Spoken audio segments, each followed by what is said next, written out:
Well, we always look forward to a new episode of Jim Gardner's podcast because it means we get to visit with him live in studio here tonight. Such is the case right now. Jim back with more to explore. Episodes 3 and 4 of that podcast available right now for your listening pleasure. And Jim, you've been having some really fascinating conversations with interesting people.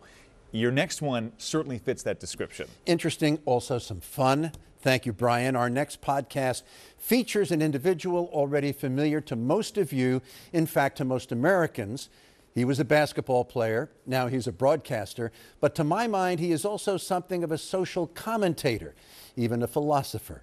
He is Charles Barkley. People like you when you're doing good for them, but when you're not doing good for them, it's like, yeah, okay, you're on your own. Believe it or not, Charles Barkley recently celebrated his 60th birthday. Come on in. It ain't like I got anything to do.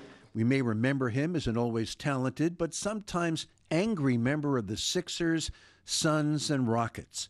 And these days, he's known as the most honest and candid sportscaster on TV.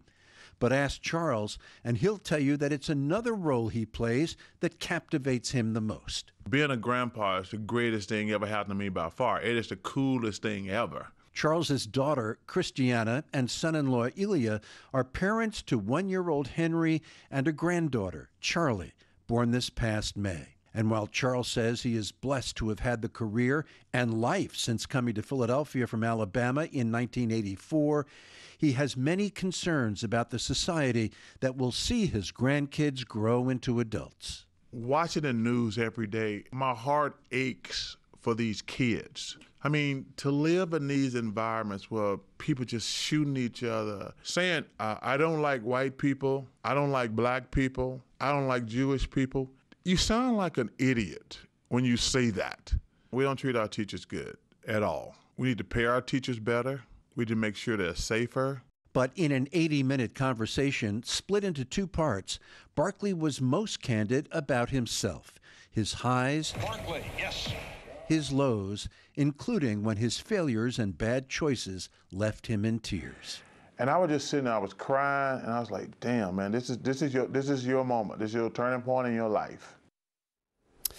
I first met Charles over 30 years ago. I suspect we've both done a good deal of reflecting since then. Beyond the laughs and morsels of outrageousness, he has cultivated a degree of wisdom that makes listening to him a special experience. I hope you'll do just that on my podcast, More to Explore. Yeah, Brian? the latest episode, Jim Gardner, More to Explore with Charles Barkley, available right now.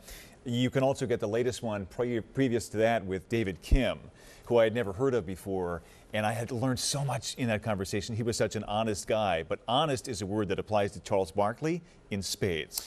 No question about it. Another thing, do I have time to tell you one quick thing? As he was coming into and out of the station where we recorded this, every person that he came across, he said, "Hi, my name is Charles. What's your name? What do you do here?"